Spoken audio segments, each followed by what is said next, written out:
tous, bienvenue. J'ai l'honneur et le privilège de recevoir on dit quoi, demoiselle, dame? Madame. Madame? Une madame? Bah oui, bah je dis demoiselle parce que tu fais pas ton âge. Oui, après c'est...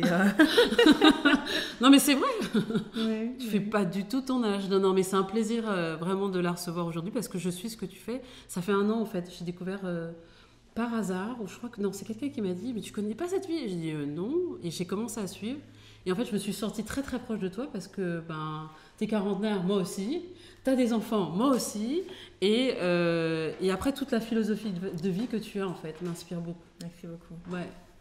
Donc voilà, écoute, je vais te laisser présenter. Qu'est-ce que tu dis de toi en fait? Comment tu te présentes quand tu vas dans... Alors généralement, moi j'incite mes clients à ne pas se présenter au présent, mais en se projetant vers la femme ou l'homme qu'ils ont en tête de devenir, qu'ils ont à cœur de devenir. Et si je le faisais, je me présenterais comme une réalisatrice et une autrice de bande dessinée pour enfants, qui prépare donc un livre intitulé C'est maman qui commande, et qui raconte les péripéties de ma vie de maman parisienne avec 4 enfants, et qui prépare en même temps pour l'année prochaine une comédie romantique qui doit être tournée en Côte d'Ivoire et qui raconte les amours d'une Camerounaise, Mamie Légué, qui doit épouser son chéri d'Afrique de l'Ouest, et c'est ce mariage-là à la coutume. Canon. Mais en même temps que ça va se faire, son ex revient dans sa vie.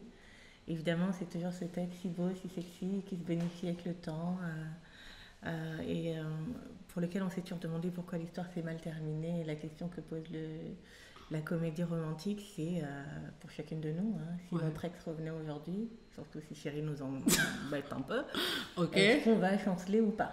Ok, alors je sais pas pourquoi, ça fait très écho ce que tu es en train de me dire. Ça fait quoi? N'importe quelle femme et n'importe quel homme, a priori, peu importe à quel point on peut être heureux dans quelque chose, quand on n'a pas de closure avec une amitié, un job, une relation antérieure, des amours, c'est des gens qui gardent toujours une forme de pouvoir sur nous, et il faut arriver à reprendre ce pouvoir-là, ou alors aller dans le sens de peut-être que ce lien est la preuve de ce qu'on était fait pour être ensemble. Nos destins sont peut-être partis comme ça. Est-ce qu'on est fait pour se remettre ensemble? Mais il faudra regarder le film pour le savoir. On va regarder ce film avec beaucoup d'attention. Donc ça, c'est ma présentation en projection. Autrice de BD, réalisatrice. Sinon, je suis entrepreneur, je suis consultante en communication et en image. J'accompagne des porteurs de projets, des entrepreneurs qui souhaitent travailler leur image de marque et ou celle de leur entreprise et produits et services. Je suis également créatrice de contenu. Et Instagram est ma deuxième maison. Où je partage mon quotidien. Ça, on sait, et c'est bien, et c'est très bien, parce que en plus, tu le fais sans filtre, tu vois. Enfin, c'est genre... c'est vraiment un quotidien partagé de ma vie de maman, d'entrepreneur, d'africaine, d'amoureuse de la mode, de l'Afrique, de la cuisine, de la musique des années d'avant. Qui sait rien de qu'est-ce qui est dans le top 50 musical aujourd'hui, et voilà, j'invite un petit peu mes amis virtuels à venir discuter de ces 1001 choses avec moi. Quand je ne fais pas ça, je ne fais pas grand-chose d'autre. Et du coup, quand je m'arrête de faire ça... J'aime bien comment tu dis ça. C'est-à-dire, je n'ai fait pas de... T'as 4 enfants quand même? Oui, mais c'est ça, mon quotidien de maman. D'accord. Bien sûr. Mais attention, moi, je ne suis pas le genre de maman qui dit « Ah oui, moi, c'est d'abord mes enfants et tout, c'est faux. Quand ils sont nés, j'étais déjà... » Oui. Donc, je leur rappelle toujours, mes gars, avant, vous étiez là. Et puis, vous serez grands, vous allez partir. Moi, je ne vais pas avoir pleurer désespérément. Non, de croire que vous viendrez tous les jours. Salut maman, comment tu vas? Que vous allez m'appeler tous les jours. Salut maman. Non, ça c'est pas vrai. Non, mais c'est faux. Mais j'ai même hâte, partez. Tous en vivre ma vie. Cassez-vous. Et du coup, il y en a qui disent ouais, mais moi j'ai hâte et tout. La dernière. Et puis les garçons, c'est plutôt non, on reste avec toi pour toujours. Oui, mais ça c'est les garçons. Bien sûr. Bien sûr. Jusqu'à ce que les filles entrent en jeu. Mais ils viendront quand même toujours te chercher quand même. Je suis préparée à ne pas les entendre si souvent. Et puis c'est le but. Je pense que le plus beau cadeau qu'on peut faire à nos enfants, c'est leur apprendre à se débrouiller sans nous. Et donc s'ils arrivent tout seuls et prennent leur envol loin de moi, c'est que on aurait bien travaillé. Je valide. Je valide totalement la philosophie. Et puis j'ai plein d'autres choses à faire quand même. que juste être une maman. J'ai des tas de livres à écrire, j'ai des pays à visiter, j'ai des heures de sommeil à rattraper. Des heures de... Tu crois que ça se rattrape franchement le sommeil? Quand je suis en déplacement, notamment en Afrique, La première nuit, je me réveille toujours à 6h30. Il faut me réveiller à l'école. Puis je me dis, mais non, ils sont pas là. Et j'essaie de me rendormir. Au bout de la 3e, 4e nuit, je me réveille progressivement vers 8h moins le quart. C'est fou, hein. Mais c'est une horloge interne où on est toujours en alerte pour les enfants. Et surtout, je laisse mon roaming activé pour qu'il m'appelle s'il y a un problème. S'il y a une inondation dans la maison, s'il y a le feu, si quelqu'un s'est cassé un os, si quelqu'un pisse le sang. Si quelqu'un veut se plaindre, juste... Non, généralement, ils appellent pour dire il n'y a plus de choc à pic, je ne trouve pas ma chaussette, maman, il n'y a plus de shampoing. Je dis, mais vous êtes sérieux, il est 8h là où je suis. Oui, mais je fais comment? Je dis, mais je fais comment? Je suis d'accord. Donc comme quoi, non, j'aime pas dire je suis que maman, je suis pas que ça, on n'est pas que ça. Avant d'être maman, on était nous, et puis après nos enfants, on sera toujours nous. Je pense pas que la maternité nous définisse, comme le fait de travailler ou ne pas travailler nous définisse, comme le fait d'être marié ou pas marié nous définisse. On est des êtres humains avec des ambitions, avec des rêves, avec des projets depuis qu'on était petits. Et moi, j'encourage toujours les gens à ne pas oublier la petite fille, le petit garçon qu'ils étaient. C'est ça. Toujours lui tenir la main et avancer dans la vie avec lui. Comment tu expliques ça aux gens quand tu fais justement tes coachings et que tu leur expliques? Comment tu leur parles de l'enfant intérieur, de cette petite fille? Alors moi, je te dis, il a 8 ans. La petite China, elle a 8 ans. Et je la vois toujours à un carrefour au Gabon qui s'appelle le carrefour Sogatol. C'est un des carrefours les plus dangereux de Libreville où il y a toujours plein d'accidents. C'est sur la voie express. Et la petite China, elle est là sur un terre-plein au milieu et elle m'attend. Elle n'est pas fâchée, elle n'est pas triste tout particulièrement, elle n'a pas forcément d'expression qui disent qu'elle m'a attendu longtemps, mais bon sang, elle m'attend plus longtemps quand même, moi, si elle a 8 ans. Et puis quand elle me voit, elle a un petit sourire qui dit, je savais que tu reviendrais.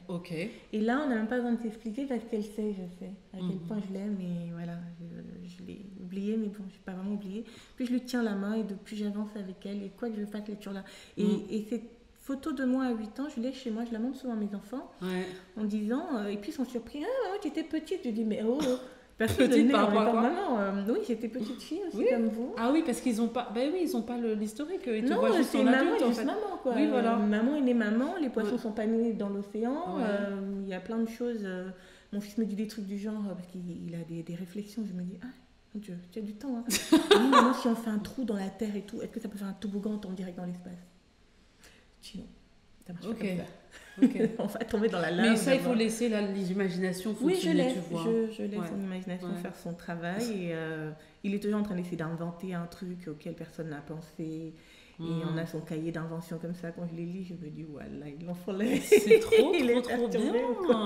Il a quel âge, du coup? Il a 13 ans maintenant. C'est trop bien. Mais c'est leur vision du monde aussi. Ils se disent, les mamans sont invincibles, les mamans elles doivent toujours faire à manger, les mamans ne doivent pas s'énerver. Enfin, pas moi. Les mamans doivent toujours sentir bon, les mamans, non. Il y a des jours à 14h, je me dis, mais je vais me laver. Dans la pandémie, là. Mais j'aime rappeler à mes enfants, j'aime rappeler à tout le monde, ne me définissez pas en tant que mère. Je ne suis pas ça. Et Dieu sait que je suis une maman ours. Il ne faut même pas toucher à mes enfants. Mais je suis China avant tout. Et je suis entrepreneur depuis que j'ai 24 ans. Donc, pareil, comme on fait comme ça au pays, j'ai fait ça. Tous les hauts et les bas de l'entrepreneuriat solo. Mais j'aime pas non plus qu'on me définisse par ça, parce que j'ai pas l'impression que c'est qui je suis. Et je pense là vraiment, c'est celle que mes amis connaissent. Parce que là, je suis pas maman, je suis pas China la coach. Ça les fait même rire. Non, je suis China. D'ailleurs, elle m'appelle Rapetou. C'est pour dire. Ok, Rapetou. Vas-y, c'est quoi le truc? Je sais même pas. Il y a une qui s'appelle Curseur, une qui s'appelle Butterfly. On s'est donné des petits noms comme ça qui n'ont aucun sens. C'est votre langage à vous? Non, mais je pense que Rapetou vient du fait qu'en 6e ou 5e, je restais longtemps, quand on devait changer de classe pour aller en physique ou autre chose, je restais longtemps dans la classe et d'après quelques-unes de mes amies, j'ai pas ce souvenir, je fouillais les casiers, des tables, à la recherche de gomme ou de stylos, que je trouvais en fait que les gens laissaient toujours leur stylo, même quand j'arrivais dans une nouvelle classe, il y avait toujours un stylo ou un crayon. Donc quand on sortait d'un cours, moi j'allais fouiller, c'est ce qu'elles me disent, j'ai pas trop de souvenirs de ça, du peut-être, donc ce qui faisait de moi une voleuse. C'est peut-être une théorie, hein? Non, je les crois. Tu les crois. Elles sont suffisamment de bonne foi. Enfin, voleuse, je sais pas, mais je ramassais les crayons et les stylos et les gommes qui restaient. C'est pour ça qu'on m'appelait Rapetou. Pour pas dire que je volais. De toute façon, si la femme de ménage venait et qu'elle nettoyait, elle aurait jeté. Elle aurait jeté, donc bon. Mais elles ont une vision de moi qui n'a rien à voir avec ce que le monde voit. Ben oui, mais ça c'est la différence entre le paysage. Enfin, en fait, toi tu décides de montrer un certain nombre de choses aux réseaux sociaux. Oui, on peut pas tout montrer de sa vie. Non, mais tu décides. Mais ce n'est pas ce que vous voyez, ce n'est pas ce que je suis. Même si j'en avais l'intention, il faudrait que je fasse un tel retour en arrière. Moi, j'ai des amis avec lesquels j'ai 25 ans d'amitié. Certaines, plus même. Certaines, je les ai connues en 6e. On parle de 1991. 1991, ouais. Un peu avant la dévaluation du franc CFA. La première. Donc ça fait vraiment longtemps. On se connaît tellement. C'est le genre d'amis, on se regarde, on termine les phrases sans dire. On sait quand ça veut dire non. Ouais, quand ça va, quand ça va pas. On sait tout ça. Et justement, au téléphone, on dit ça va. On répond que oui, ça va, c'est faux. Ouais. Mais les choses, tu arrives chez l'une ou l'autre. Ouais. Et c'est vraiment. Moi, j'ai même pas la même relation avec mes petites sœurs parce qu'il y a ce côté, je suis l'aînée. Je dispute pas certaines choses avec mes sœurs. Toi, t'es l'aînée de ta fratrie? Je suis l'aînée de 3 sœurs. Donc, mes petites sœurs, c'est plus un peu les enfants, quoi. Parce que chez nous, l'aîné, c'est le chef. Ouais. L'aîné peut t'envoyer 15 fois. Prends-moi ça, fais-moi ça, fais-moi ça. La deuxième peut envoyer la dernière. La dernière, la personne a commandé. Et ma mère a tellement veillé à ce que cette hiérarchie soit. Que jusqu'à aujourd'hui, mes sœurs, il y en avait une, je l'ai trouvée, elle fumait, elle a jeté la cigarette. Elle arrive. Elle est grande, hein, elle travaille et tout, mais il y a ce côté, China peut me laver là devant les gens sans souci. Okay. Et du coup, oui, j'ai pas la même proximité avec elle. Pourtant, le lien est différent et il est beaucoup plus fort, évidemment, ce sont mes petites sœurs. Ouais. Oui, et je pense autant pour elle et les sœurs que la vie m'a donné, comme on dit, dès qu'elle a un palabre, son palabre, ça devient pour moi. On met les baskets, qu'est-ce qui se passe, il y a quoi? Et pareil, quand il y a un chagrin, il devient mien.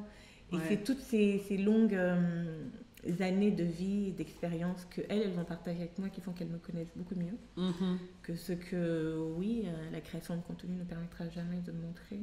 Mais avec plaisir, j'essaie vraiment de rester la plus authentique possible. Et les gens me disent souvent, oh non, t'es même mieux en vrai, t'es encore plus sympa. Bien bon? Ben oui, non, on est censé l'être moins. Ouais, en fait, ça c'est tout l'imaginaire qu'il y a. Et puis après, il y a des gens qui sont vraiment différents. Non, les gens font des projections, je pense, sur la vie des gens. Ouais. On fantasme sur la vie des gens, on s'imagine, on fait des scénarios à la Spielberg sur la vie des gens. On se concentrer encore une fois sur la nôtre. Et au lieu de prendre ce qu'on nous donne et se dire, ok, c'est ce qu'on m'a dit, ainsi soit-il. Mais les gens imaginent tout et rien. Je sais, les 2 premières années, quand j'étais sur les réseaux sociaux, je ne montrais pas mes enfants du tout. D'accord. Et puis un jour, voilà, on est allé au parc, j'ai fait des photos, les gens criaient quoi tu as 4 enfants, mais enfin, c'est quoi cette histoire? Et je me disais, je m'étais pas posé la question en fait. Non, parce que toi c'est naturel, c'est normal. Non, au départ c'était vraiment des trucs mode. Ouais. Comme je suis conseillère en images à l'origine, j'avais créé ma page Facebook pour me faire connaître en tant que telle. D'accord. Et trouver des clientes qui ont besoin de changer de look, de ceci, travailler leur image, etc. Donc je postais essentiellement des looks. Il fallait que je poste des looks pointus, puis des conseils mode. Comment porter un imprimé, ceci, comment mélanger des fleurs avec des rayures, comment faire ceci, comment s'habiller pour l'entretien. Bah, c'était très vêtements. Et puis j'ai remarqué, le seul jour où j'ai parlé de mes enfants, l'engagement était tel, je me suis dit, ça c'est un sujet qui intéresse plus les gens. Et la première question qui est revenue à ce moment-là, c'est comment tu fais avec 4 enfants? Et moi, j'ai envie de dire comme tout le monde fait. Ouais. Mais ça, c'est... Une grande-tante, elle a 11 enfants. J'ai des grands-mères, elles ont 7, 9. Elles, c'est des GOAT, les MVP. 4 enfants, c'est quoi? C'est de la gnognotte à côté. Donc, j'étais très surprise que les gens trouvent que... Genre, c'est un truc de ouf, quoi. Voilà. Et ensuite, en regardant un peu Pascal, le grand frère, Super Nanny, je me dis, tu as compris pourquoi? Oui, même mes enfants disaient, mais maman, pourquoi on ne va pas te chercher pour faire Super Nanny? Parce que je ne vois pas où un Enzo de 4 ans va me rendre chèvre. Non, Enzo, je vais te rappeler qu'il a accouché. Ouais.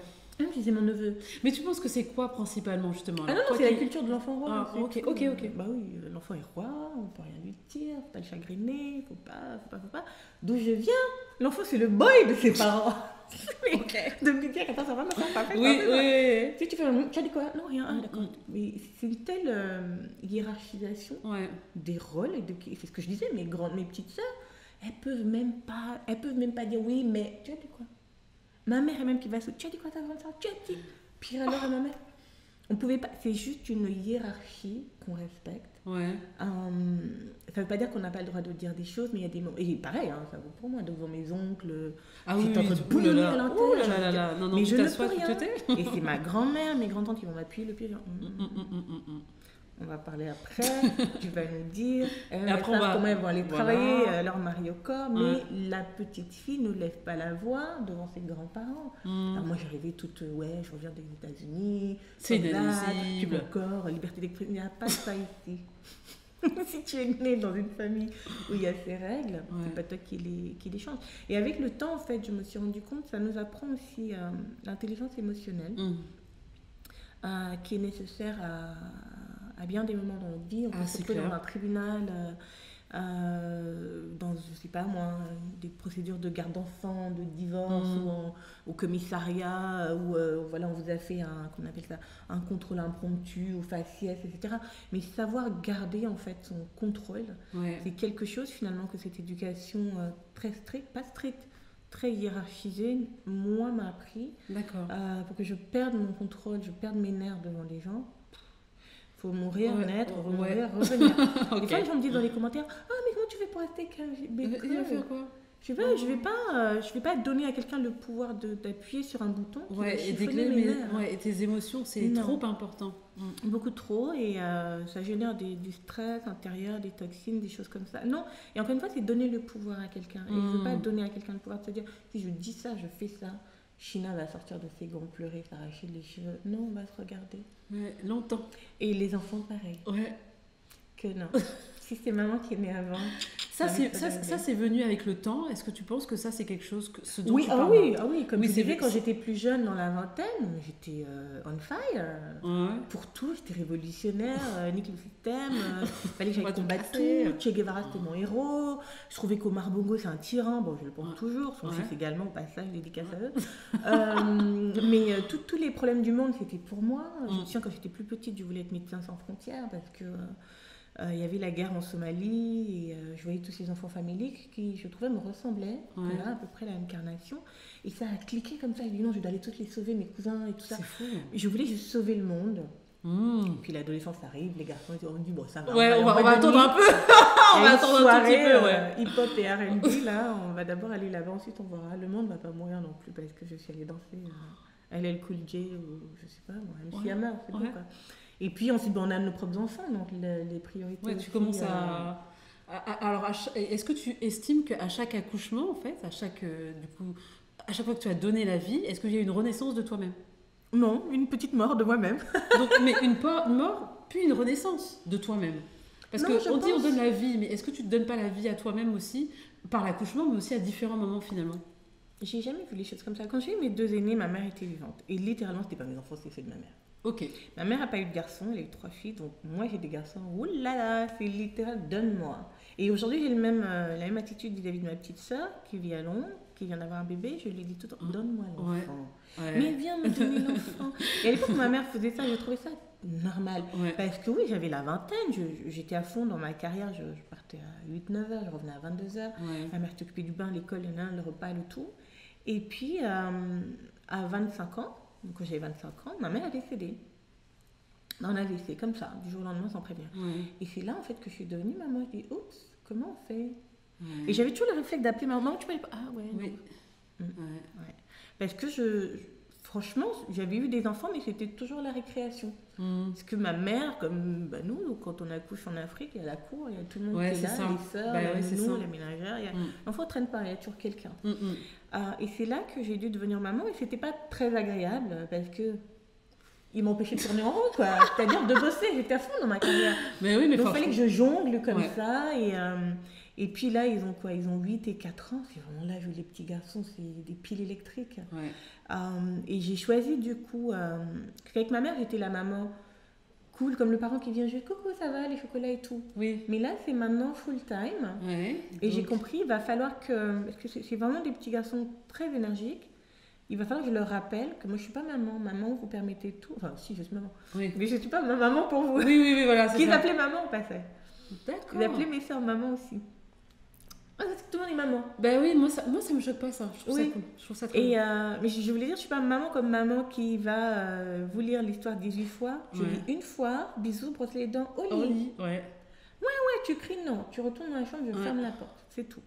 Mais ma mère, c'était limite, elle suppliait, même elle s'endort sur l'histoire, il ouvre les yeux comme ça, maman, réveille-toi. Parce que voilà, c'était tout l'amour de sa vie, les garçons qu'elle n'a pas eu. Moi, je dis non, les garçons, je vous ai déjà eu, j'ai du boulot. Ouais. Et donc, j'ai plutôt été assez carrée avec eux, très aimante, mais carrée. Parce que c'est des garçons, je me dis, moi, je veux pas que mes garçons soient tout mollassons. Voilà, la vie, c'est dur, le dos est dur. Ouais. Et en fait, à partir du 3e, parce qu'ils ont tous 5 ans d'écart, mes garçons, là, j'étais plus en souplesse. Peut-être parce que ma mère n'était plus là. Et cette forme de solitude avec ce être tout neuf. Ouais. Et il n'y a pas ma mère au bloc, il n'y a pas ma mère pendant les visites, il n'y a pas ma mère le retour à la maison, les soins, les infusions, toutes ces choses. C'est toi-même toute seule. Tu te dis, ok, ben, ça va être moi et mon bébé à fond, évidemment, et ses frères, pour pas qu'ils aient l'impression que maman a eu l'autre, elle n'a plus le temps pour nous.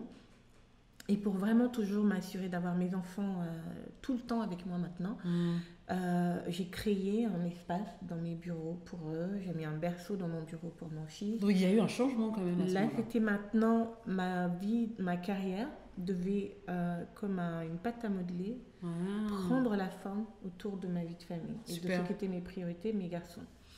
La nounou campait au travail. Les 3 premiers mois, je donnais le sein. Des fois, j'étais au téléphone en réunion avec mes équipes. Ensuite, ma fille est née très très vite après, ils ont 18 mois d'écart. Et donc pareil, mes garçons avaient l'espace pour faire leurs devoirs, j'avais le bébé, puis l'autre bébé. Et c'est là qu'on est plutôt devenus comme les 5 doigts de la main, très tout le temps ensemble. Et impossible d'imaginer de faire une chose sans que l'un ou l'autre ne soit là, ce qui n'était pas le cas avant. D'accord. Donc peut-être les 2 derniers aussi, quand on a plusieurs enfants, on gagne en patience. Clairement. On souplesse avec le temps. Et des fois, mes garçons me disent, maman, comment toi tu l'es? Moi, je vais dire ça là. Si c'était nous là qui allions s'arracher la tête, je dis, mais oui. Mais c'est ma fille, on s'en fout de vous. En plus, c'est la seule. Donc, bon. Et elle en joue bien. Et elle va dire à ses frères des choses, mais vous n'avez pas la chance que vous avez de m'avoir comme ça. Il y a des gens qui tueraient pour m'avoir comme ça. Et quand je l'entends, je me dis en fait, elle répète que moi je leur dis, vous avez la chance que vous allez m'avoir comme mère. Bien sûr. La chance que tu tuerais pour m'avoir comme mère. Mais bien sûr. Mais ça te fait pas bizarre du coup quand elle parle comme ça, tu te dis... Je me dis c'est très bien. Ma fille s'imprègne de ce que moi je sais que je suis une bonne mère et j'attends pas qu'on vienne me donner un diplôme de maternité. Très bien. Sauf quelqu'un qui viendra prendre mes 4 enfants, les élever ou prendre 4 enfants au pif, voilà, et puis faire à peu près tout ce que je fais. Là ensuite on peut se parler. Sinon, vraiment, tu fermes ta bouche, je ferme ma bouche, chacun fait ce qu'il a fait. Et je me dis que ma fille aussi soit certaine comme ça de sa rareté en tant que sœur, tant mieux. Tant mieux. De sa valeur. De sa valeur. Complètement. C'est très important. Et des fois, il dit à ses frères, oui, pas que maman elle nous élève pour qu'on sache que la famille c'est important. Quand on va grandir là, comme c'est moi la fille, c'est moi qui vais toujours m'assurer qu'on va manger tous ensemble et tout. Et je me dis en même temps, c'est quand j'engueule ses frères en disant oui, vous comprenez pas quand je vais mourir, il faut que vous preniez du temps de vous asseyez, vous mangez ensemble, vous regardez. Le mail enregistre. Je dis mais elle est tout bête. Mais surtout, elle a ce même sens de la famille et l'ironie du sort a voulu que de mes 3 sœurs et moi, donc chacune de nous a une fille et nos filles sont dans le même ordre. C'est-à-dire ma fille est née avant, la fille de la deuxième est née ensuite et la fille de la dernière est née en dernier. Et du coup, ma fille est déjà la grande sœur de ces 2 petites sœurs. Littéralement. D'accord. Et elle est prête aussi comme ça à être grande sœur. Elle fait beaucoup de mimétisme. Mais c'est comme ça qu'on apprend à être maman. Hein. Certainement. Il y a ce truc quand même. En tout cas, tout le monde n'est pas obligé de le prononcer. Mais effectivement, si elle se sent, finalement. Oui, après même ses frères. Hein, tout le monde est très, très responsable des petits chez nous. Ma fille a des poupées Bouba et Caris. Les premières nuits, quand c'était pas elle, c'était son frère qui se levait pour dire maman, Caris a faim. Je lui dis, la poupée a faim. Oh mon Dieu. Il est 3h du matin, moi j'ai sommeil parce qu'il fallait tout, le biberon, les couches, les machins. Des fois c'est son frère qui dit bon je vais lui donner le bain. Je me rendais compte en tant que garçon, il a aucun complexe à jouer à ce genre de choses, à être le tonton de Caris ou de Bouba et d'aller lui donner le bain ou de l'habiller ou de dire elle a fait caca, elle fait pas caca, boit un peu de jus et puis ça. Je le vois avec les animaux à la maison, ils sont très finalement tout ce qui est plus petit qu'eux, il y a un besoin fou de s'en occuper, peut-être aussi pour jouer les grands, j'en sais rien. Mais j'ai veillé aussi à élever des garçons aussi féministes que possible. Mais c'est l'intelligence émotionnelle dont tu parlais tout à l'heure quand même. Hein. Que ce qui vaut pour eux vaut pour leur sœur, dans la mesure du possible. Et ça commence par les tâches ménagères déjà. Les choses qu'ils ont le droit de faire à la maison. Très bien. Alors on va parler bien fort pour que tout le monde écoute.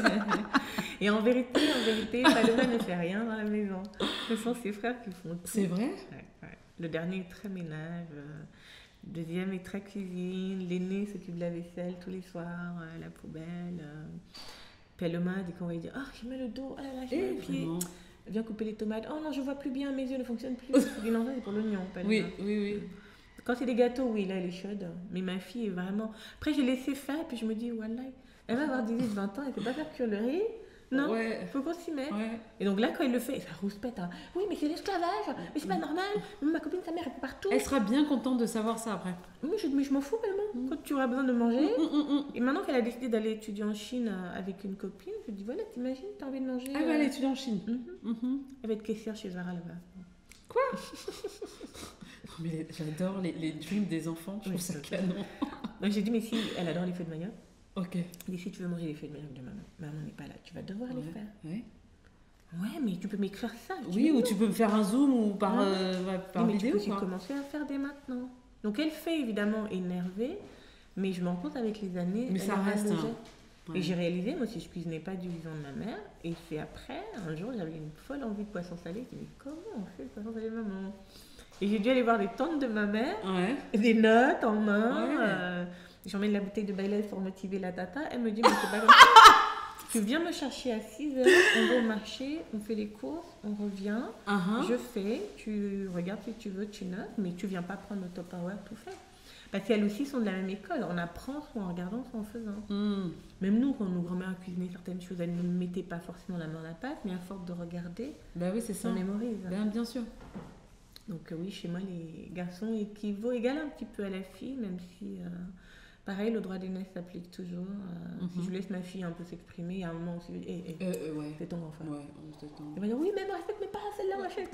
Doucement, parle aussi, doucement, attention. Et oui, maman, tu as vu, il est sexiste là, il me parle de oui, parce qu'on leur parle de sexisme. Comme quoi. Ok, donc tout ça, c'est... Justement, moi j'aime beaucoup le rapport que tu as avec tes enfants. Et pour le coup, je me retrouve bien dans ce que tu fais avec eux.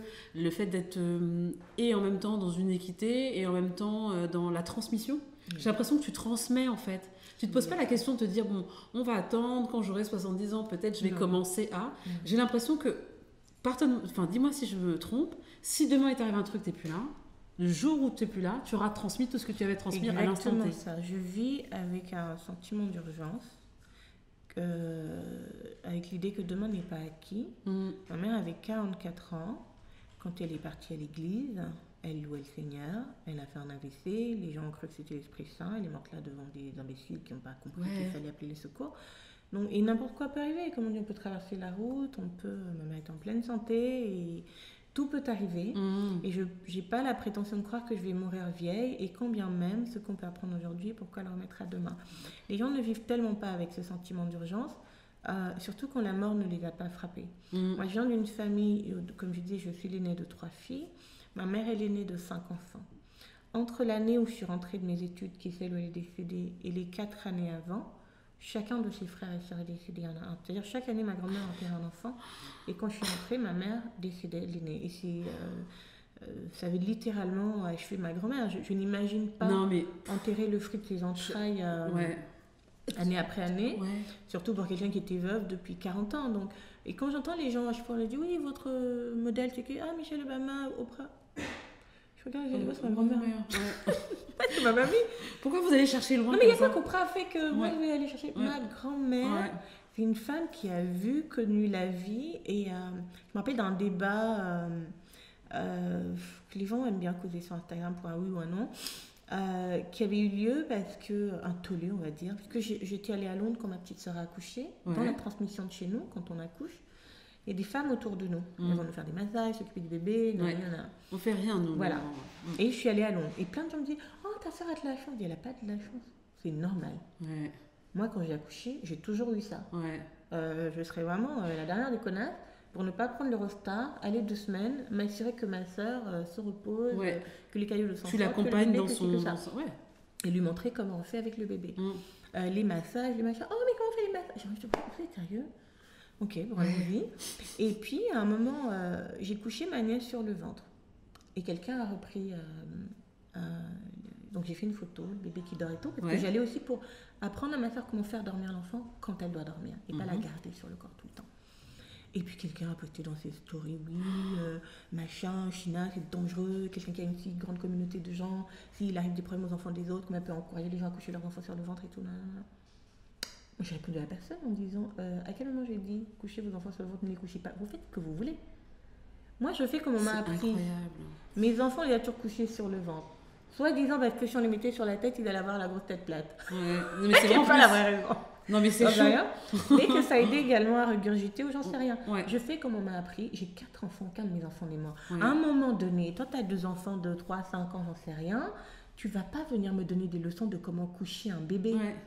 Mais je vois même pas l'intérêt du commentaire. Quel est l'intérêt de créer un tollé pareil? Non, je vois et pas. Encore une fois, là où je suis reconnaissante à ma communauté Instagram, qui vous disait, mais vous fumez ça, vous vous levez pour venir créer des problèmes aux gens comme ça pour un ou un autre. Même ma soeur était outrée que sous un post avec la photo de sa fille, on est ça y allait, les gens s'écharpaient comme ça. Ouais. Et moi, je ne fais que retransmettre. Et je donnais à ma soeur ce qu'elle me voyait peut-être un peu faire et voyait ma mère faire, mais que voilà comment tu vas continuer de faire avec Charlotte. Voilà comment elle doit manger. Je suis retournée quelques mois après, elle avait 6 ou 7 mois. Ma soeur y allait doucement avec les petits pots et tu prépares les trucs. Je faisais des feux de manioc, tu me mets dans la bouche les prunes, que les Congolais appellent les safous. Je mets. Ma soeur était au travail, tu as fait manger ça. J'ai dit, mais nous tous on a mangé ça. Ouais, c'est clair. Tu crois que comme elle est à Londres, qu'elle va manger quoi? Du pudding? Elle va manger les atangas et puis elle va pas mourir. Mais les gens, c'est vrai que c'est, ce que tu dis là, même la banane plantain pilée là. Oui, mais c'est au doigt que les grands-mères le mettaient à la bouche pour le goût. Ouais. Et tellement tout ce qu'elle mangeait, elles nous en donnaient un peu, le palais s'habituait. Et c'est ce qui fait qu'à l'âge adulte, peu importe où quelqu'un de la diaspora qui a grandi au pays peut aller, tu manges. Il y a cette mémoire gustative qui reste. Et même, il y a quelque chose de très affectif au moment où on goûte ces choses. Oui, c'est donné par les mamans. Souvent même avec le cordon ombilical dès que l'enfant est encore dans le ventre. Donc cette transmission-là que je fais avec mes sœurs, que je fais avec mes enfants, c'est de l'ordre de tous les jours. Pour ça, j'essaie de leur parler ma langue. Et c'est vraiment mon grand regret, parce qu'au pays, je leur parlais en français. Avec mes sœurs, on parle le fan. Okay. Dans la rue, machin. Alors des fois, la dernière me dit, oh, China, sur les Champs-Élysées. Toi, tu me dis, je parlais le fond partout. J'ai dit, attends, il y avait les Suédois là. Après, ils vont se gêner pour parler les Suédois. Ah, voilà, bah. On parle le fond. Ah, voilà, bah. Non, ça, mais c'est surtout un truc, un afro. Ah, voilà, bah. Et puis ma grand-mère disait toujours, oui, là, on partait en France, là-bas, il faut apprendre le fond des enfants qu'est-ce qu'elle me disait? S'il y a la guerre ou les terroristes, il faut communiquer. Exactement. Et à l'époque, je disais, mais mamie, n'importe quoi, tu es terroriste. Non, mais elle a raison. Elle a raison. C'est pas faux. Si tu es dans un endroit, tu vas communiquer. Ah non, je peux dire à l'enfant que non, au cours il va me regarder. Ah, quoi, non, quoi. Parce que voilà, il ne parle pas. Ouais. Donc cette transmission, je pense qu'elle est immédiate. C'est comme les bonnes manières, le bonjour, au revoir, merci, le s'il te plaît, on lave les dents après manger. Il n'y a pas de raison d'attendre plus tard pour le transmettre aujourd'hui. Et puis surtout, nos coutumes, nos us, nos traditions sont en perte de vitesse. Dans 2-3 générations, nos langues vont vraiment devenir tellement rares.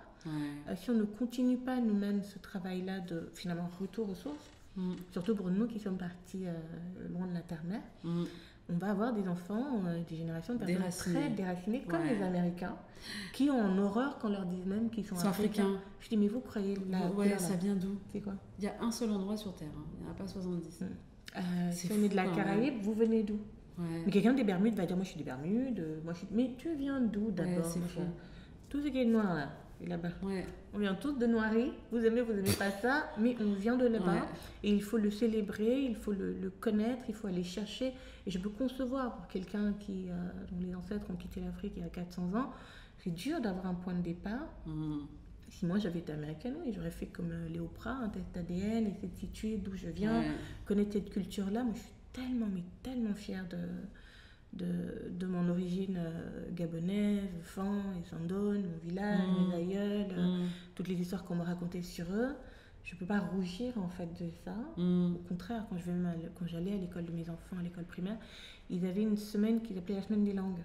D'accord. Et tous les enfants qui ont un parent étranger, ou qui parlent une langue étrangère, étaient invités 15 minutes à parler de leur pays, leur culture, la cuisine. Alors moi, j'arrivais au Wakanda, le Kavangondo, les dents de requin, l'afro-versé, la balle, et ma fille surveillait mon look. Elle avait dit, maman, j'espère que tu viens bien l'africaine.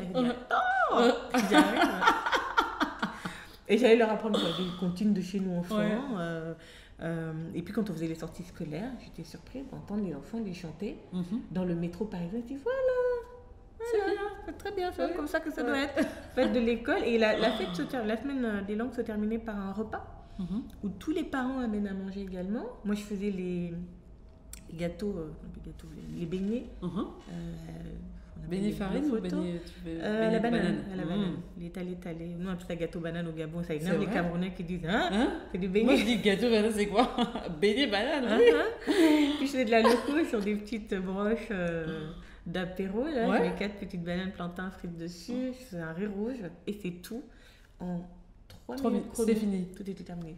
Genre la directrice dit oui, madame, le même a dit qu'il vous en restait encore un peu à la maison. Mon riz que j'ai gardé pour demain. Elle dit qu'il reste à la maison. Ok. Mais c'est total. Et les enfants attendaient toujours le riz de la maman de Nathan. Et puis il y avait d'autres frangines, des dames de Côte d'Ivoire, des Sénégalaises qui amenaient du mafé, des tièpes. On se regardait avec yes. Et il y avait de très belles découvertes d'autres pays aussi, d'Espagne, d'Ukraine, du Japon. La meilleure amie de ma fille est japonaise. Moi, j'allais toujours attendre la nourriture de sa maman. Parce qu'elle ramenait des sashimi de malade. Non, j'imagine pas. Et puis, il y avait d'autres trucs pas très très mangeables aussi. Mais il y avait tout de la nourriture qui vient de Syrie, d'Inde. Et c'était génial que les enfants découvrent à travers la cuisine et des histoires. Multiculture. Oui, cette multiculture qu'on peut retrouver dans les écoles publiques ici. Et ça permet aussi à chaque enfant de dire voici qui on est, voici ce qu'on mange chez nous. Même si j'avoue, certains plats ne vont pas avoir le même succès chez les enfants.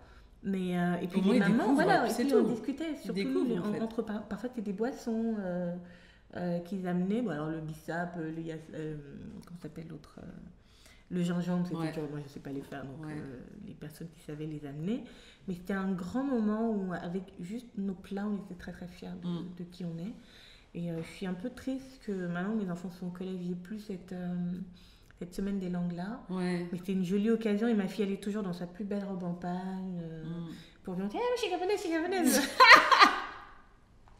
Oui, tout à fait. Et on ne peut pas la prendre au piège. Je pose la question, elle va dire je suis gabonaise d'abord. Non, tel village, tel machin, tel clan, telle famille. Elle va le dire en français, elle va le dire dans ma langue maternelle. Elle sait. C'est canon. Elle sait. C'est des choses qu'on nous apprend chez nous, chez les femmes. L'enfant doit arriver à réciter sa généalogie. Et s'il n'arrive pas à la réciter en entier, il doit pouvoir dire Onemwanza, donc tu es l'enfant de qui? Wasové, tu viens d'où? C'est pour ça ici, comme je dis en préparant le podcast tout à l'heure, je ne comprends pas pourquoi certains immigrés, notamment les Noirs, se vexent quand on leur demande vous venez d'où? Parce que ça se voit qu'on vient d'ailleurs. Il n'y a aucun mal à dire que même si je suis née ici, voilà, je viens de tel. Est-ce que c'est, je ne sais pas, est-ce que c'est parce qu'ils ne savent pas, est-ce parce qu'ils n'aiment pas qu'on les associe à ça, j'en sais rien. Et d'ailleurs, chaque cours d'anglais à la rentrée, c'est toujours what's your name, where are you from, machin. Mes enfants mettent toujours I'm from Gabon. Non, en fait, c'est ça fait 7 ans vous êtes ici. Mais c'est toujours I'm from Gabon. Mais oui. Mais nationalité gabonaise. Au point d'ailleurs, ça me rappelle quand Marine Le Pen a failli passer au deuxième tour contre Macron. Je regardais ça à la télé vivement avec mes enfants et tout. Et ma fille, c'était littéralement le sketch de Gad Elmaleh quand sa maman a cru que Jean-Marie Le Pen allait gagner. Ma fille a dit maman, si Marine Le Pen gagne, ils vont nous chasser au Gabon. Je lui ai dit mais non. Elle dit mais oui, elle a dit qu'elle ne veut pas être étranger en France. Je dis mais vous n'êtes pas étranger, on est ici à la maison. Je dis mais on est français. Et là j'ai réalisé mes enfants ne savent pas qu'ils sont français. Ils écrivent on est partout. Non mais tellement j'y vais à fond, Wakanda, je me suis dit ok, peut-être que je modère un peu. Et j'ai dû les fouiller dans la cantine, leur montrer leur passeport Union Européenne. Ma soeur, elle était complètement. Complètement. Bon, en même temps, c'est origine, hein. Enfin, tu vois, c'est juste... Non, mais ils sont nés là-bas, ils se souviennent d'être arrivés ici à 5 et 7 ans. D'accord. Même pas à 4 et 6 ans, ils ont fêté leurs 5 et 7 ans ici, donc ils ont encore de très vivaces souvenirs là-bas. De là-bas, d'une qualité de vie là-bas, d'habitudes de vie qui sont différentes d'ici. Ils ont tout le temps envie de sortir, de marcher dans l'herbe pieds nus, dès qu'on va au parc. Moi, pareil, je ne supporte pas d'avoir les chaussures, d'être enfermée. Là, le confinement, c'était l'enfer pour nous de ne pas pouvoir voir le dehors, parce qu'en Afrique, on est dehors tout le temps. On n'est pas dans la maison. Non, l'immeuble, ce n'est pas l'habitat le plus courant. Et pareil, les premiers marchés qu'on a fermés, c'était Château Rouge. Donc, oui, clairement, on a bien fermé Châteaurouge. Oui, d'ailleurs, il y a d'autres marchés qui n'étaient pas forcément fermés quand Châteaurouge était fermé. Mais bon, mais moi, j'ai trouvé ça, il faut le dire, tout simplement raciste. Il n'y avait pas de raison de fermer le marché de Châteaurouge parce qu'une ou deux personnes n'ont pas respecté les consignes dans les magasins et tout. Mais nous, moi, je l'ai très mal vécu, les enfants aussi, parce que la cuisine, c'est quelque chose qui permet de garder le cordon ombilical intact avec le pays. Et ils savent, chaque semaine, on va manger peut-être deux jours minimum dans la semaine, un plat du pays. On ne peut pas arriver chez moi et dans la même semaine, il y a des quiches, des machins. Non. Il faut toujours un petit peu. C'est important chose. ça. C'est très important pour moi, parce que sinon je me sens même mal physiquement. J'ai ça et les fruits. Je ne suis pas chocolat, je ne suis pas glace, je ne suis pas gâteau, c'est pas mon truc. J'ai besoin de manger des fruits tous les jours. Si je passe 2 jours sans manger de fruits, je suis en manque comme quelqu'un qui fume. Ok. J'ai vraiment besoin de manger des fruits tout le temps. Mais les fruits exotiques surtout. Idéalement. Oui, la mangue. Après, je suis très agrume. Oui. Tout ce qui est pommelouse, pamplemousse, orange, mandarine, clémentine et tout. Mais quand c'est la saison des mangues, mais j'y vais à fond les ballons. La banane, il y en a toujours. Après, il y a d'autres fruits que j'aime beaucoup. La nectarine, c'est encore la saison un peu. La pastèque, alors là, des fois, on trouve du pastèque 8, 10 kilos. Et on la mange à toutes les sauces à la maison. Mais je suis très fruit et mes enfants aussi depuis petit. C'est très dur pour eux de trouver des chocolats à la maison. Des sucreries comme on dit parce que j'en achète pas et du coup leur palais est habitué à ce que le goûter soit très fruité ou fruits secs. Après ils vont avoir des chocs à pic, des trucs comme ça mais bon, pas tant que ça. C'est toujours mais maman, il n'y a même pas on reconnaît pas il y a la banane. C'est clair. Il y a la banane. Il y a plein de fruits là, qu'est-ce que vous voulez là? Mais il y a des jours aussi, surtout quand les copains ils veulent faire genre ils ont le dernier goûter à la mode, dernier goûter à la mode, c'est tu vois la banane, ma fille. Tu fais des smoothies, le congèle, j'ai un bac du congèle qui est rempli de morceaux de fruits coupés en dés. Parce que voilà, on fait des smoothies matin, midi, soir. Et moi, je crois en la transmission aussi par le goût. Et la France a réussi ça, à installer la culture française par la cuisine. Clairement. Le Japon, avec l'avènement des sushis qui ont déferlé sur nous au début des années 2000, c'est des choses qu'on ne connaissait pas forcément. C'était plus la cuisine chinoise, sino-vietnamienne, les nems, riz cantonais, ce genre de choses. Et c'est à nous de pousser. Je suis contente de voir que c'est plus le mafé et le poulet yassa, mais vraiment mafé numéro 1. Et ça m'énerve un peu parce que les gens se disent, je dis mais c'est pas ça reste encore très confiné quand même le concept. C'est pas tout ce que nous on fait manger. Non, clairement pas. Et même je me rappelle quand ma soeur s'est mariée, le traiteur qu'ils ont embauché m'a dit nous on veut la nourriture du pays. Parce qu'il faut toujours, même si on se marie dans un grand hôtel ou je sais pas quoi, les mamies font toujours des plats. Oui, c'est la tradition. Et elle et son mari me disent non mais machin, elle a fait Top Chef jusqu'en demi-finale ou quoi. Elle nous a dit qu'elle va nous proposer un menu, il y aura un plat africain. Alors moi j'arrive en bonne grande sœur, le jour de la présentation du plat africain. Que c'est quoi un mafé? Mais j'ai démarré sur tout le monde. Il dit on est des Maliens nous. Nous on appelle pas ça dire mafé, même si c'est à peu près le même plat. Mais nous c'est namoun, c'est pas la même chose. Je dis si c'est même au Mali c'est pas namoun. Il faut le poisson salé, il faut le manioc, il faut les atangas. Ma soeur était au bord des larmes et tout. J'ai dit non. Il faut le poulet braisé, il faut le machin et tout. Et du coup, on a fait faire par des tantes, des amis, aller déposer au château. Je dis hors de. Non, machin, mais ils vont faire un michoui. Je dis, on s'en fout du michoui. On s'en fout. Il faut la bouffe de chez nous. Moi, je peux pas. Et alors là, catastrophe, quand le DJ est arrivé, il avait oublié sa clé USB où il y avait la musique africaine. Tout le mariage. On était là, on se regardait. Ah bon? Il a réussi, il avait quand même Magic System. Premier gaou. Et il nourrit les gens. Premier gaou. C'est pour toi. C'est pour toi. Non, mais j'étais obligée. On était obligés. Mais pareil, c'était horrible. Tout un mariage.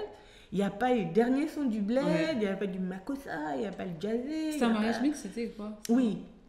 Et du coup, il y avait beaucoup de musique des jeunes, des machins, ou alors Alexandra. Et moi, j'arrive pas à cacher quand je suis pas. Donc, t'étais comme ça au fond. Quand je suis pas rassasiée de ma bouffe, de ma musique ou d'autres choses. Et comme je disais, je suis très musique old school, ce genre de vieillerie. Et avec tous les autres invités gabonais, on se regardait, ça va durer jusqu'à quelle heure? Parce qu'on a tous besoin d'un peu de ça. Et je pense si on en savait encore plus, et je suis dans cette démarche, toujours essayer d'en savoir plus sur moi. Évidemment, étant le produit du métissage moi-même, j'ai fait ce même travail de recherche et ça m'a fait remonter jusqu'au Portugal, d'où viennent mes aïeuls, qui sont partis un moment en Italie, Là-bas, c'était les arrière-grands-parents. Ensuite, ils sont venus en France, dans le sud de la France. Ensuite, ils sont partis en Algérie, c'était les pieds noirs. Juifs, ensuite ils sont revenus en France. Combien de générations là t'es remontée? Je pense à peu près 5 ou 6. Et du coup, mon fils, le dernier, je lui disais toujours, il ressemble à Thiago Silva. Il dit, si, ça se fait même. Thiago Silva, ça se fait. Il dit, maman, donc Cristiano Ronaldo, il dit, c'est ton cousin. Et papa, c'est fou quand même, le métissage là. Oui, wow, oui. Et même pour mes enfants, de se dire, d'accord, on est aussi pas. Je dis oui, et dans cette démarche, j'ai cherché de quel village venaient mes aïeuls, on a trouvé, donc j'ai envie d'y aller d'abord avec mes fils aînés, parce qu'avec les petits ça peut être chiant, voilà. D'abord les 2 grands, du coup on a acheté le guide, apprendre un peu 2-3 mots de portugais et le temps d'organiser ça, aller voir en fait et chercher dans le cimetière local, l'église locale, des choses. Mais du coup oui, même dans ma cuisine, une curiosité toute naturelle s'est faite pour le Portugal. Et on était tous très surpris. Parce qu'on pensait qu'on venait d'Italie. Et puis j'ai une tante à moi qui m'a dit, non. C'est plutôt le Portugal. J'ai dit ok. Et d'ailleurs, mes enfants, surtout le deuxième, il a une tête un peu, on ne sait pas trop. Est-ce qu'il est italien? Est-ce qu'il est grec? Est-ce qu'il est du Maghreb? Est-ce qu'il est machin? Et du coup, il s'est appris. En fait, c'est tout ça. Non, mais c'est tout ce mélange que tu viens de me dire. En fait. Oui. Et c'est bien, moi j'aime que mes enfants sachent que c'est des Bantous qui viennent du nord du Gabon, avec une arrière-grand-mère qui vient de Cameroun au passage, que du côté de papa on vient de Franche-Comté, le Jura, etc. Et ensuite on a encore donc ma grand-mère paternelle, il y a de la famille un peu vers la Suisse. C'est intéressant de savoir à quel point on est tellement... C'est important, oui. On est le fruit de beaucoup de voyages, de beaucoup de rencontres. Et c'est bien de les célébrer tous. Donc bientôt, quand mon Instagram sera très portugais, pas que les gens soient pris. Pour le moment, j'ai pas encore beaucoup de matière. Mais ça, du coup, c'est récent cette découverte-là Oui, il y a 2 ans, je pense. Pour moi, on était juste l'Italie. Et puis quand c'est allé jusqu'au Portugal, ok. J'ai acheté des livres de cuisine portugaise, ce genre de choses. Et il y a eu un appel intérieur, enfin un truc qui s'est reconnecté. Il y a une envie de savoir, il y a un besoin de savoir. Et je me dis, je ferai ce pèlerinage, j'irai voir. Je me dis, avant, il y avait quelqu'un qui était ici, qui a migré, qui est en Italie, et qui ne pouvait pas imaginer que moi je vienne le voir. Non, voir mes ancêtres. Et leur fils est venu au Gabon, et au lieu d'être dans la capitale, il est allé vers le nord, à la frontière du Cameroun, il a rencontré ma maman, et ce mélange s'est fait. Et c'est ça qui fait la beauté des gens, encore une fois, de savoir. On me dit en Afrique, pour savoir où tu vas, il faut savoir d'où tu viens. Yes. Et je suis contente d'avoir pu boucler cette dernière boucle-là, parce que j'étais un peu dans le faux. Pour moi, c'était France et au début Italie. Non, l'Italie n'était qu'un stop. Voilà. Et c'est le Portugal. Waouh. Et du coup, moi, ce que je trouve hyper intéressant, c'est que tu as très très conscience du coup de tout ça en fait, et à travers tes enfants, et à travers ton héritage, et donc du coup toi-même, parce que ça te nourrit d'avoir toutes ces informations.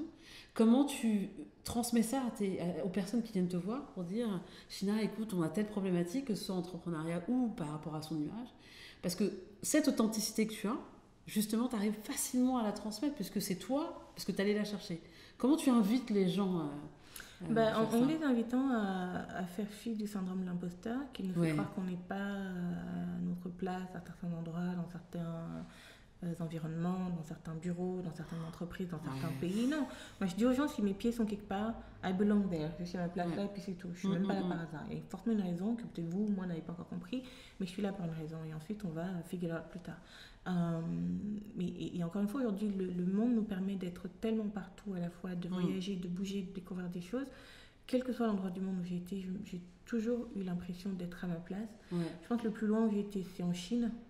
Et c'était très marrant parce que j'avais l'impression d'être un dinosaure. C'est-à-dire le chinois moyen, je suis beaucoup plus grande. En taille, et quand je marchais dans la rue, j'avais l'impression de voir un peu le dessus de la tête de tout le monde. C'est quoi cette histoire? Et puis il n'y a pas de gens gros, grands, machin. C'est assez linéaire en fait. Et c'est la première fois que j'ai vu dans une ville les trottoirs extrêmement bondés de monde, comme s'il y avait des manifs tout le temps, mais en fait il y a vraiment une densité de population. 1,2 milliard beaucoup de monde toujours dans la rue. Et là, les gens se retournaient aussi beaucoup pour nous regarder. Et je les comprenais aisément parce que je pouvais me dire, ils n'ont pas l'habitude. Non. Et je me souvenais de la petite China que j'étais quand j'allais voir ma grand-mère au village. On construisait la route, le tronçon entre Bitam et le Cameroun. Et c'était des sociétés de Canadiens, dragage, Colas, il y avait Faubert aussi, un truc dans le genre. Beaucoup de blancs. Et nous, les petits-enfants là dans le village, mais notre attraction, c'était d'aller les voir. Ouais. On suçait nos mangues vertes qui font crisser les dents là. Et on est assis, on attend et on arrive à reconnaître les moteurs des voitures. On sait quand c'est un 4x4, on sait quand c'est un machin, on sait quand c'est ici. Et il y en avait qui arrivaient à reconnaître la voiture de notre couple préféré parce que c'était un monsieur blanc, sa femme blanche, leur fils blond, qu'on n'avait jamais vu, et leur gros chien berger allemand. Et on y passait, on criait le nom Barga et Amouane, ça veut dire le mari, la femme et l'enfant. Ah ouais? Et on courait tout du long jusqu'à ce que la voiture disparaisse. Et il y avait des jours où ils nous saluaient, on était trop contents. Va saluer. Il y avait cette sorte de fascination parce que c'était des êtres qu'on ne voyait pas beaucoup autour de nous. Et c'était tellement curieux pour nous et amusant pour des enfants. Et alors là, le cherry on the cake, c'est quand ils venaient laver leur voiture à la rivière. Oh Dieu, tout le monde sortait de l'eau pour les observer, regarder. Il y avait juste quelque chose d'innocent. Ouais. Et les années ont passé et je me souviens être allée pour le retrait de deuil de mon arrière-grand-mère, toujours à l'intérieur du pays. Je suis allée avec mes enfants et on est allé à la rivière et il s'est passé exactement la même chose. Mes enfants n'ont pas compris, mais moi j'ai compris très bien tout de suite. Les enfants sont sortis tous de l'eau et ils répétaient la même chose, c'est-à-dire les blancs, les blancs. Ah, ok. Et mon fils me dit, maman, mais pourquoi les gens nous regardent comme ça? On dirait qu'ils sont méchants. Je dis, non, pas du tout, chérie. Donc, va expliquer à un enfant de cet âge qu'en fait, c'est nouveau pour eux, ils n'ont pas l'habitude, etc. En plus, c'est la rivière, on vient laver le linge, les assiettes, vous avec vos maillots Mickey, vos trucs machin. Donc, oui, forcément, on vous regarde un peu beaucoup. On est revenu, donc il n'y avait pas grand monde, un jour d'affluence normale à la rivière. Et puis, ils sont allés raconter. Donc, chez nous, dans les villages bantous, il y a un village, la forêt, un village, la forêt, la forêt. Puis parfois, il y a une rivière entre deux. Et donc, nous, on était à Mvomayo. Le village d'avant s'appelle Long, l'autre s'appelle Zangué. Et ils sont allés raconter à tout le monde, je présume, il y a les blancs dans le village là. Quand on est retourné à la rivière le lendemain, laver la voiture, la route est pleine de poussière. Mais c'était le stade. Mais c'est en marre de rire. Les enfants ne voulaient pas aller dans l'eau. Je dis, si, il faut y aller. En plus, on passe l'épisode, l'eau de la rivière, elle est un peu noire, il y a des feuilles en bas. Non, mais il y a des crocodiles, moi, va dans l'eau, il n'y a pas de crocodile là, moi je dois laver mon linge et tout. Et je me rendais compte, pour eux, c'est nouveau parce qu'ils n'ont pas eu l'enfance que j'ai eue. Et c'était si nouveau d'ailleurs que quand on allait chercher de l'eau à la source, j'avais amené quand même des bouteilles d'eau minérale au cas où, ça tapait une garée autre chose. Tu sais pas, Mais on allait à la source chercher de l'eau pour le bain, les trucs comme ça, même l'eau qu'on boit ou qu'on utilise pour la cuisine. Je me souviens, mon deuxième avait 4 ou 5 ans. Et il voulait absolument venir et tout. On lui a donné, ma grand-mère lui a donné des petites casseroles. Enfin, c'est même pas, c'est une assiette qui a la forme d'une casserole avec un couvercle. Et souvent, il y a des dessins de paysages dessus, en métal comme ça. Et souvent, on se fait à manger, on va donner Oui, je vois les marmites là. Je vois très bien de quoi tu parles. Une petite marmite sympatoche. Nous, on a des gros trucs de 20-30 litres. Et le mec trop content, il me dit, maman, c'est comme Koh-Lanta, c'est trop bien, on va chercher l'eau. Je dis, non, c'est pas Koh-Lanta du tout. Non, on est dans la vraie vie là. Mais tout était fascinant pour lui, de voir les poules. Et je me suis rendu compte, je ne leur ai pas donné ça. Du coup, c'était la norme pour moi, mais il faisait courir. Et dès qu'il y a une poule qui vient de mettre bas, elle a 8-10 poussins. Il les poursuivait, il piquait les poussins, là, mon poule le poursuit, on dit, non, il ne faut pas faire ça. Pour lui, tout c'était du jeu en fait. Et je me souviens de mon grand qui s'ennuyait sec, on disait, il n'y a pas la télé. Quand on va au village, on va au village. Après, mes 2 derniers ont moins cette expérience du village, ils ne sont même jamais allés d'ailleurs. Et parce que bon, je ne suis pas rentrée chez moi. Et quand je leur racontais, oui, on va aller au Gabon, on va aller en vacances et tout. Et je vois ma fille un peu le syndrome de la fille qui n'est pas allée au village du tout. Elle a une idée du village. Oui, maman, moi je te préviens tout de suite, je mets que des bottes parce que j'ai pas envie de marcher sur un serpent. Et puis, il me faut quelqu'un qui va traduire là. Comment je vais faire pour parler aux gens? Je lui dis, mais c'est qui les gens? Les enfants, je dis pas le mot, ils vont à l'école. Et à l'école, ils parlent français. D'accord, ok, tu m'assures. Bon, mais je vais amener des marshmallows. Ils ont déjà goûté les marshmallows. Je dis, on a les bonbons rouges. Elle a son idée de la chose. Elle dit, mais si moi je fais amie avec quelqu'un, après maintenant je vais devoir partir, je ne verrai plus jamais. Je dis, mais Palma, tu te poses trop de questions. On va au village, vous amusez, tu me dirais ton truc. Ouais, mais qu'il y a une piscine, il n'y a pas de piscine, il y a la rivière. Mais moi, j'aurais jamais posé ce genre de questions parce que c'était mon quotidien. Et de la même manière que vivre dans un immeuble me fascinait quand j'étais enfant, prendre l'escalator quand je voyais ça à la télé, je me dis waouh, c'est comment tu fais ça. C'est plutôt l'inverse qui se passe pour mes enfants.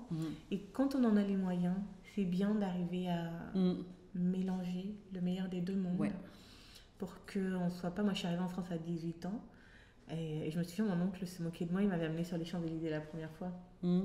Et moi, je connaissais les Champs-Élysées par Joe Dassin. La chanson aux Champs-Élysées, au soleil, sous la pluie, à midi, à minuit, à tout ce que vous voulez aux Champs-Élysées. Et je la connais depuis petite. Et un de mes oncles m'avait dit, oui, j'ai dit, tonton, il y a les bonbons, il y a les bonbons partout aux Champs-Élysées. Il y a les poupées partout. Et pour moi, en fait, c'était un champ Élysée. Couvert de bonbons, de fleurs et de poupées. Mais authentique. Et quand je sors du RER à Charles de Gaulle Étoile avec mon oncle, mais vraiment, j'ai quand même 18 ans. Je regarde que...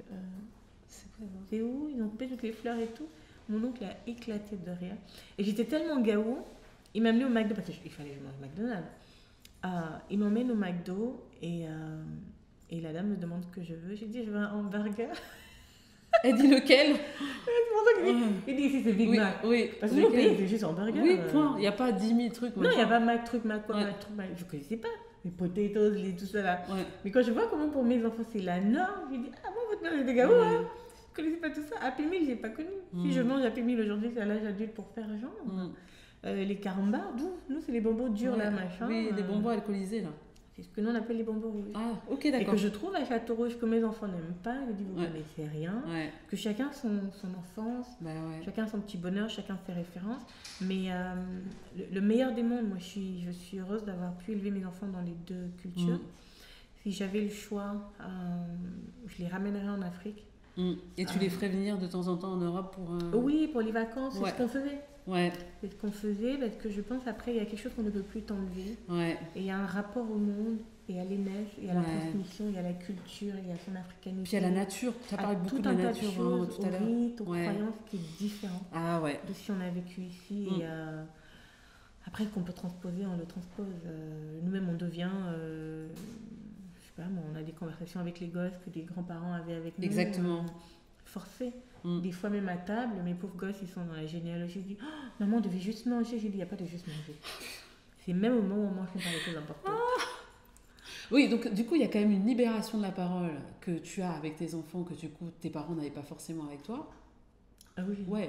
Oui. Pourquoi? Pour l'éducation, par le fait qu'ils n'aient pas accès forcément aux mêmes outils. Comment tu Non, c'est un choix que j'ai fait. Je me souviens quand j'étais petite, des fois j'avais envie de dire des choses, mais je ne pouvais pas.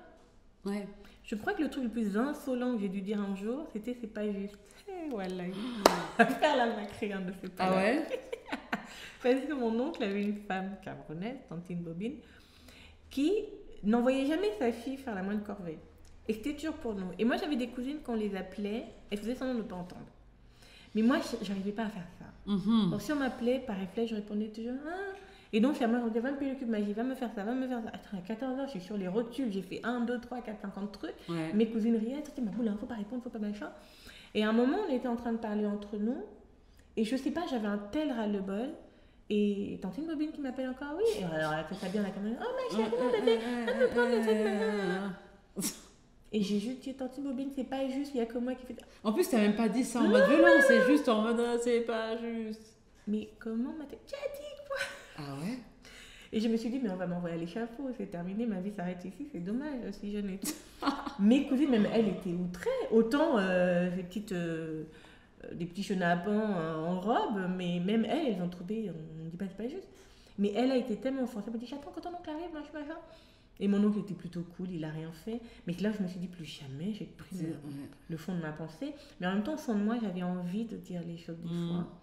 Et je ne l'ai pas eu et je me suis dit, je vais le donner à mes enfants. Mais ils savent où est la limite. Ils savent, voilà. Et souvent, parce que des fois, ils étaient confus. Quand je dis, c'est pas à toi que je parle. Ils disaient, mais maman, tu veux pas qu'on te réponde? Je dis, mais je t'ai posé une question.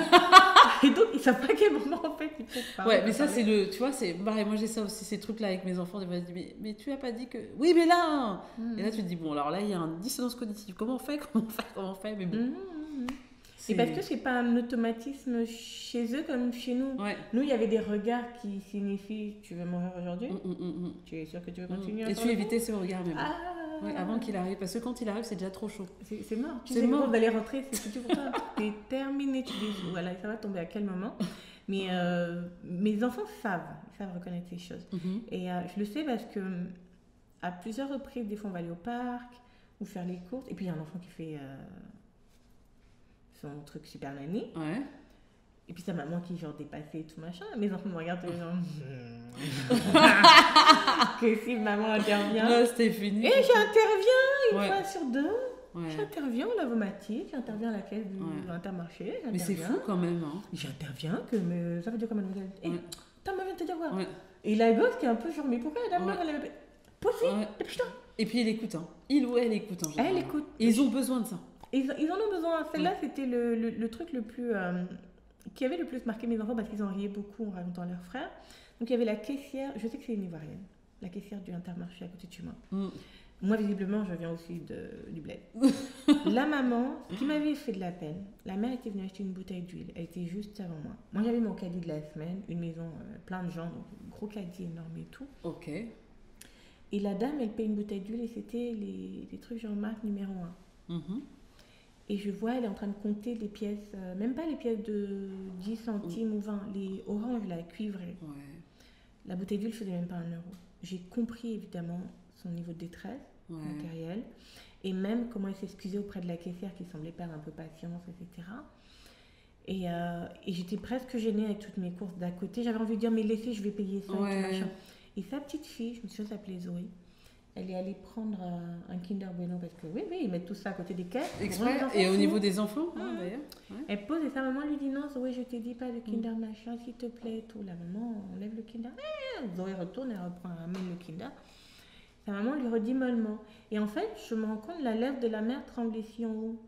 Elle est sur le point de pleurer. Et fatiguée, visiblement, on sent la charge mentale. Zoé qui commence, non, j'ai dit, non. Elle retourne prendre le truc. Oh là là.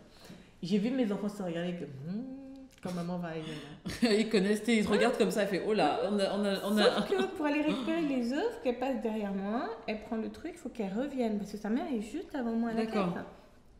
Et donc quand elle veut me retraverser pour poser, elle passe sa petite main devant moi. Terminator. C'est le moment, tu sais, t'attends. Allez. La caissière faisait arrêter que oh là, ça devient trop beau. La maman elle-même qui s'est dit genre mais qu'est-ce qui se passe. Donc je pense qu'il y a eu 2 secondes de qu'est-ce que tu fais à ma fille et tout. J'ai regardé la maman genre calm down, I got you. J'ai regardé Zoé, j'ai dit qu'est-ce que ta maman vient de dire. Je presse gentiment, pas trop machin. En fait Zoé qui est genre mais qu'est-ce qui se passe. Elle regarde sa mère. Sa mère elle est un peu confuse aussi mais en même temps que mais elle valide quand même. Oui mais mollement mais en tout cas la mère est genre que vous faites. Voilà. Vu. Donc Zoé j'ai dit, maman a dit quoi? De pas prendre. Je dis, très bien, tu prends le Kinder, tu vas rentrer tout de suite. Et tu dis, pardon, maman. Je ne la lâche toujours pas. Je dis, on dit, pardon, maman, Zoé. Pardon, je dis, pardon, maman. Pardon, maman. Mes gosses en train de glousser derrière les boîtes de lait et tout. Ça y est, notre mère a encore intervenu. Oh là là. Celle-là. Et la mère m'a regardé, on se regardait en mode, merci, genre, de rien, sans parler. La caissière m'a dit, genre, c'est ça, ma soeur, dit, c'est ça, sans parler, non, tout ça avec les yeux. Et surtout, attention, les gens des caisses d'à côté, qui étaient dérangés par le boucan de la petite Zoé, qui regardaient tous, moitié ceux qui sont choqués, genre, oh mon Dieu, il faut appeler les droits de l'enfance et tout. Les autres qui disaient, ouais, c'est même ça bien, madame. Faut les droits de l'enfance. C'est qu'à un moment donné, non, sans dire quoi que ce soit, mais on sent dans leur visage qu'ils sont horrifiés, on a touché l'enfant de quelqu'un et tout. Tac, tac, je passe mes courses. Et la caissière a attendu que la maman de Zoé parte, me dit, ah, ma soeur, c'est comme ça, il faut faire. Quel enfant va faire le fou devant les tantines? Non, mais ça n'a aucun sens. Mais on te finit, quand ta mère même arrive, elle vient finir avec toi, mais c'est pas possible. Non. Et moi, mes enfants, je leur dis, si tu veux aller me faire la honte devant les gens, sois sûr, je vais te donner la maximum honte. C'est-à-dire, je vais tellement te mettre encore plus dans la honte. Mieux, fais ça à la maison. Oui. Là-bas, on peut se gérer même un peu. Je suis fatiguée, et je t'explique. Si tu crois que tu vas me dépasser dans la folie, on ne vend pas ça à la boutique. Je vais te montrer qui est né avant. C'est tout.